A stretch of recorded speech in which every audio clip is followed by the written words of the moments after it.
Nick VanAcker, and I am the Science on a Sphere coordinator here at the Michigan State University Museum. And I'm very excited to be talking to you guys today all about sharks. If you do have any questions throughout the program, you can feel free to leave those in the question and answers box here, in the chat box on Zoom, or if you're watching on Facebook, you can feel free to leave those in the comments. We'll be happy to answer any questions that you have. I will also be asking you guys as the audience a couple of questions throughout the program, so feel free to answer those as well in those same places. But with that, we can get started. So today, July 14th, is Shark Awareness Day. And as you might be aware, this whole week is Shark Awareness Week. It's Shark Week on Discovery Channel, and you've probably seen all of your favorite museums and zoos and aquariums and science communicators posting all sorts of stuff about sharks. It's a really great time to get excited about sharks. So we're going to add to that with some great educational content. Throughout the program today, we are going to be talking about the history of sharks. We'll talk about how long sharks have been on Earth. We're going to look at some really cool shark specimens that I've got right here in front of me. And then we're going to use Science on a Sphere to look at some really interesting shark stories, especially the story of one particular shark who took a really amazing journey in the early 2000s.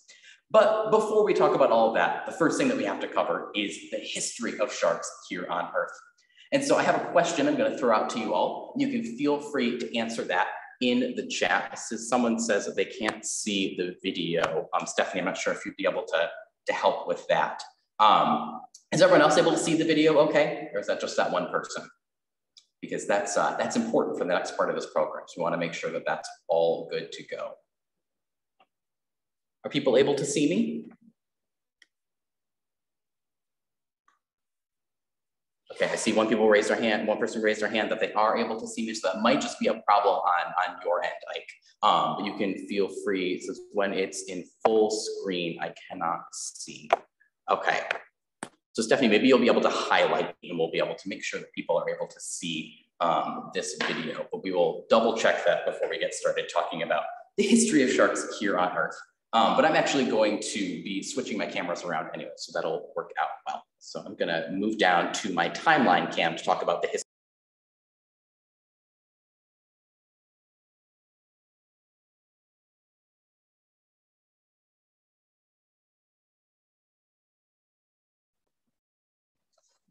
Okay, so I have moved down to the timeline cam here on the floor.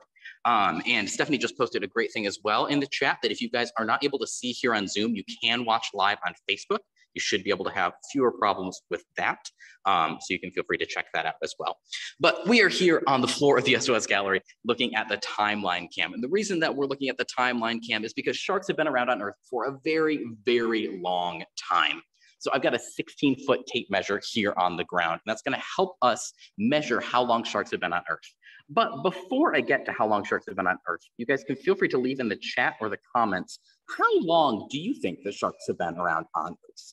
You can toss out any number that you think, 5 million years, 2,000 years, a billion years, whatever you think might be true. Don't cheat, don't Google it. But we will go through and look at some events in the history of the Earth going all the way back to sharks. And I'm curious to see what you guys think about how long sharks have been around. But so we're going to use this tape measure sort of like a time machine. So as we go along the tape measure, along the floor, we're going to be moving further and further back in time. And like all tape measures, this tape measure is measured in inches. And so each inch here on the tape measure represents 2 million years. So we are going to start right here at today, July 14th, 2021. And of course, we will start at the beginning of our tape measure because we are starting at the present day. And we're going to be moving slowly backward in time, looking at some key events before we get to sharks. I see a couple people said that they think sharks have been around for millions of years, and that's the right ballpark. Sharks have definitely been around for a very long time. So we're starting with today. The next event that we're going to look at on our timeline is going to be when modern humans first appeared. And modern humans first appeared about 200,000 years ago. And so if each inch on our timeline represents 2 million years, modern humans are actually going to exist just in that first inch right here on our timeline. We're going to move back a little bit further in time now. We've got mammoths. Mammoths first appeared on Earth about 5 million years ago. But even mammoths are still pretty close to the beginning of our timeline. They're going to be at about 2.5 inches. We'll go back even further in time now to another event you guys are probably familiar with, the extinction of the dinosaurs. The dinosaurs went extinct 65 million years ago. And so that's going to put them at 32.5 inches on our timeline, which is a little bit further away from the present, but not too terribly far. And we'll keep moving forward. We're going to add when the first crocodiles and alligators appeared on Earth 95 million years ago. We're going to put that at 47 inches. Moving even further back in time, there are some things that are even older than crocodiles, even as an old species, as an old group of animals. Flowers first appeared on Earth 130 million years ago. So we're going to be placing them at 65 inches here. Mammals have been around for even longer than flowers. Mammals have been around for about 200 million years. And so they're going to go at the 100-inch mark. They're 100 inches back in the past on our timeline here.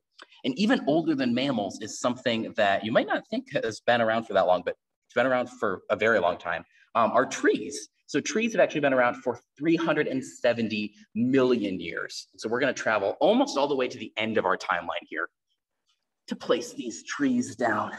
And these trees are going down at 185 inches. You can see right almost next to the end of our timeline. But I still not have placed sharks on this timeline yet. And we'll do the big reveal here. So sharks have actually been around for 410 million years at least. And we'll talk about why I say at least in a little bit. And so sharks are actually so old, they go past the end of our timeline. They go about 20 inches past the end of our timeline right here. So you can see sharks were here 410 million years ago, a very long time. And sharks are actually older than trees, which is crazy. Trees you would think have been around for forever, but sharks have been around even longer than that. And so I'm going to pan backwards along our timeline so you can see just how old sharks truly are in the history of the Earth. Now we're at mammals 200 million years ago. We're going back to flowers 130 million years ago, crocodiles 95 million years ago, extinction of the dinosaurs 65 million years ago, and then, of course, mammoths, modern humans, and us today. You can see sharks all the way back there at the end, barely visible, because sharks have been around for an incredibly long time. So I'm going to switch back to our other camera so I can show you guys how we know that sharks have been around for that long.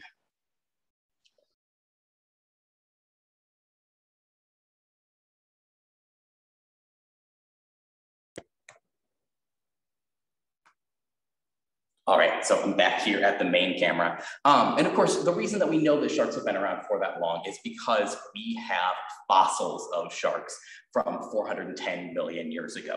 And I have some of those fossils right here. Now, I don't know that these fossils are 410 million years old, but sharks haven't changed much in that 410 million years. So these fossils are gonna look pretty similar to what the fossils from 410 million years ago would have looked like. And so you can see here, I've got a fossilized shark tooth. And fossilized shark teeth are really common fossils. They're one of the most common vertebrate fossils that we see when we're looking at fossils. And there's a really good reason for that. And it's kind of a crazy reason. And so I'm curious, I wanna talk to you guys about this, but we find a lot of fossilized shark teeth, but we don't find a lot of fossilized shark skeletons. And so I'm curious, I want to ask you guys if you know why that is, and specifically if somebody can tell me what material is a shark skeleton made out of? And I bet you know the answer somewhere back in the deep recesses of your brain. I bet that you know the answer of what shark skeletons are made out of. It's something I feel like people learn pretty early on in their life. It's just one of those science facts that people learn.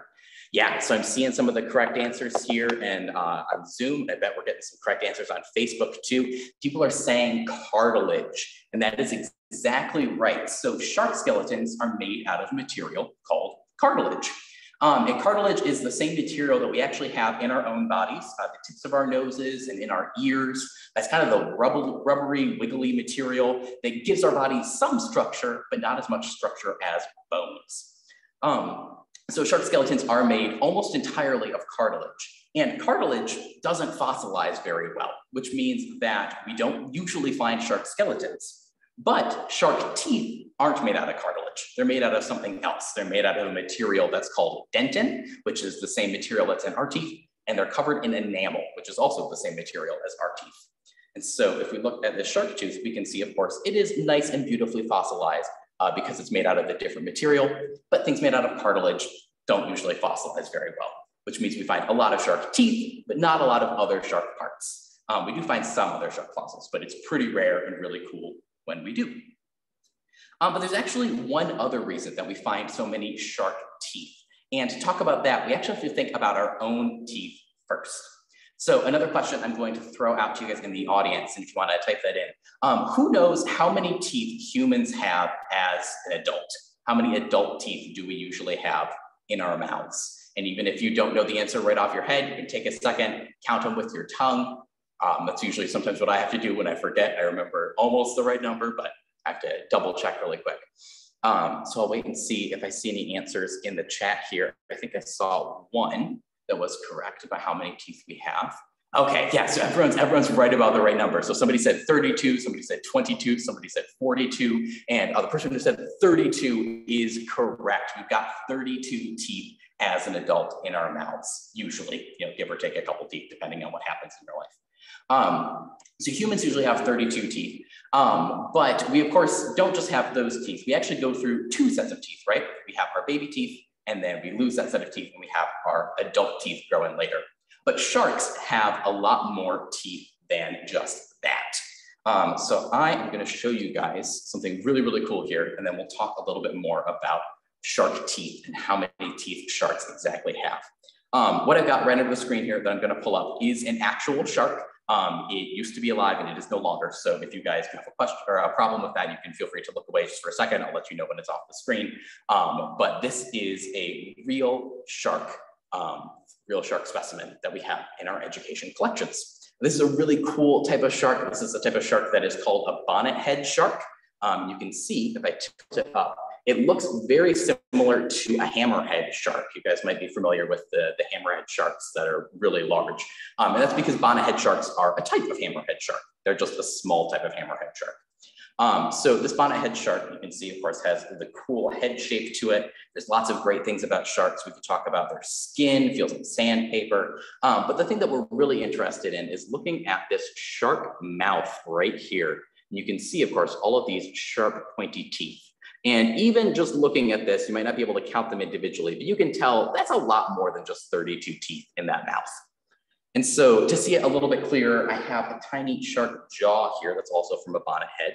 We have the jaw, we took the rest of the shark away. And you can see all of these teeny tiny teeth inside this shark jaw from this bonnethead. That's, hundreds of teeth. It's way more than 32.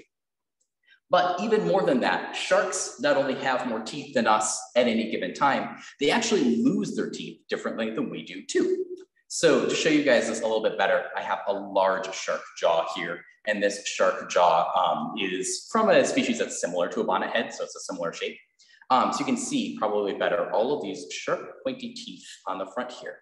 But if we flip the jaw over, you'll see that sharks have a really interesting adaptation about how they replace their teeth. That's way different than what humans do. And so I'll get it nice and close. And you should be able to see that sharks have all of these rows of sharp pointy teeth behind that front row.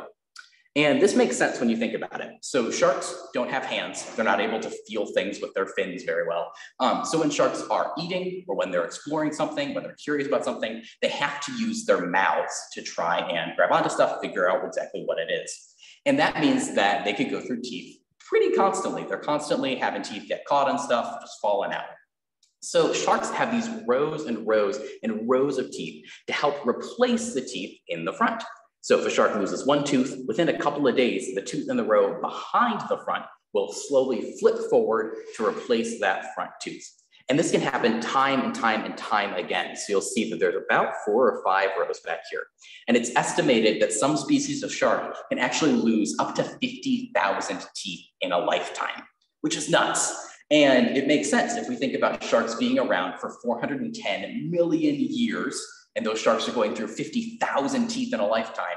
That's piles of teeth just sitting on the ocean floor waiting to be fossilized. So of course, we're gonna find a lot of fossilized shark teeth today. So that's a lot about shark teeth. And I do have one more tooth that I want to show you guys before we go to the sphere and show you guys a really cool story about a certain shark.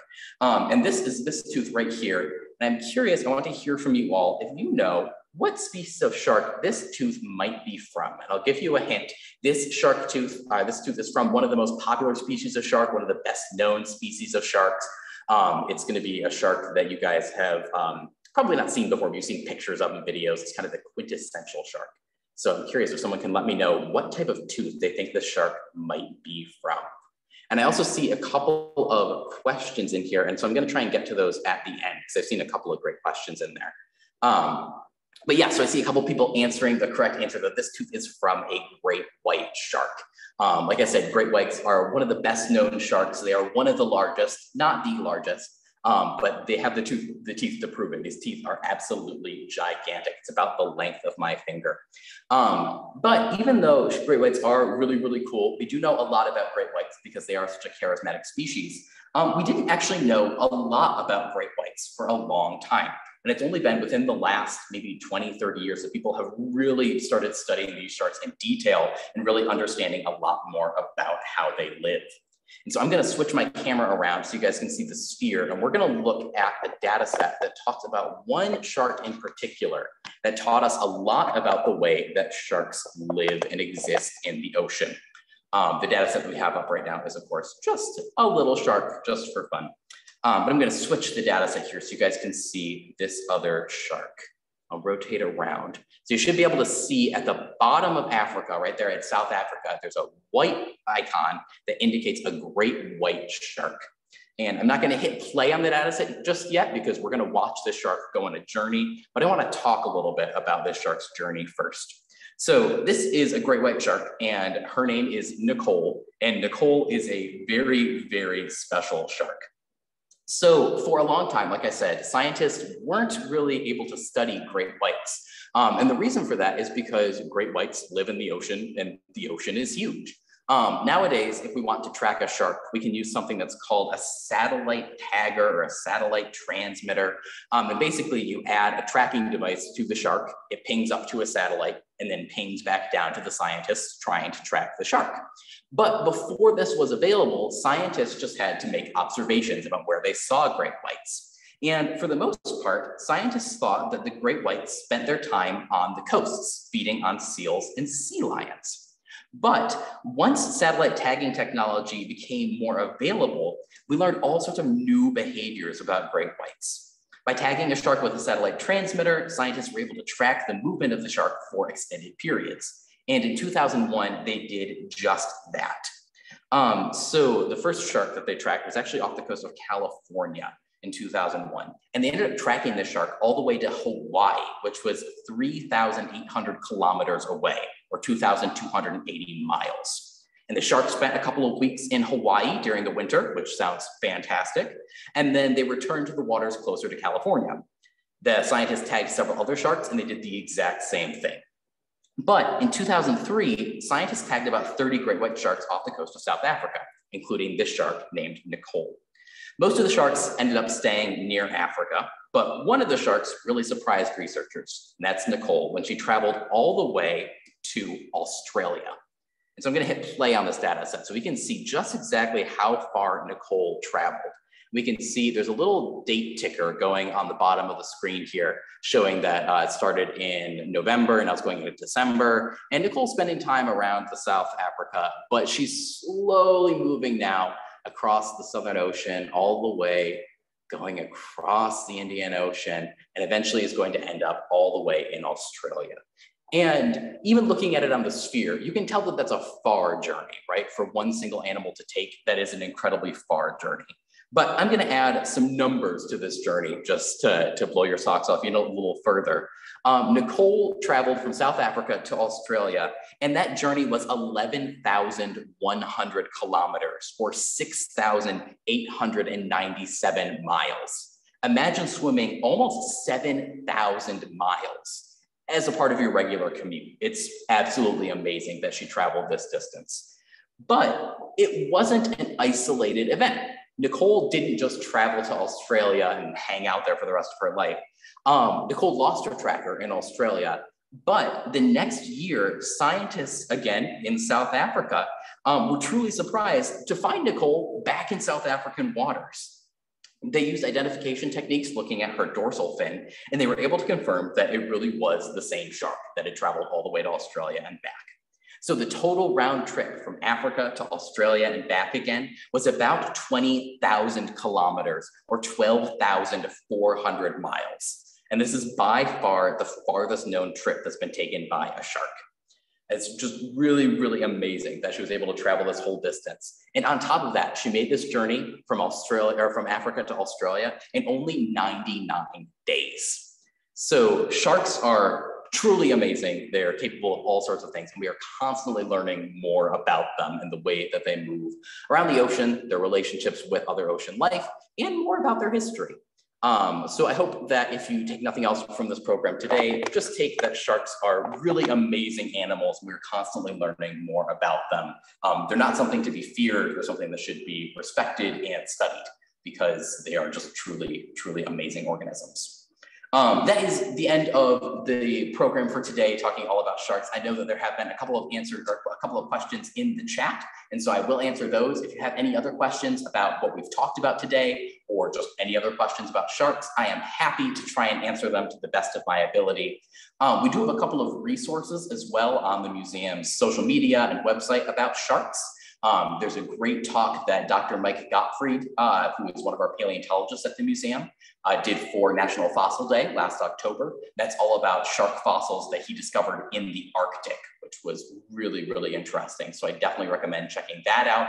Also, if you're interested in learning more about how sharks fossilize or don't fossilize, there's a great video from the American Museum of Natural History. It's only a couple of minutes that you can check out that talks all about the reasons that cartilage does not fossilize, but shark teeth do.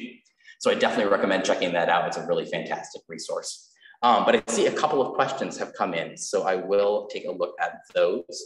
I saw somebody earlier on said, how old are bony fish? And that is a great question. So when we're talking about sharks, we are talking about, of course, sharks are a type of fish. And the sharks being a type of fish are fish that have cartilage skeletons. But there are other types of fish as well, fish that have bony skeletons. And so that's what David is referring to when he said, how old are bony fish? And I'll be honest with you, I do not remember the time off the top of my head, but I know it was a very similar length of time that bony fish have been around, that sharks have also been around. Cartilaginous fish, I believe, came first, and then bony fish sort of evolved from them. But it was a reasonable amount of time in there, around the Devonian period, I think is when bony fish first appeared. So I apologize, I don't have the exact number in my head, but a very long time, a similar length of time that sharks have been around.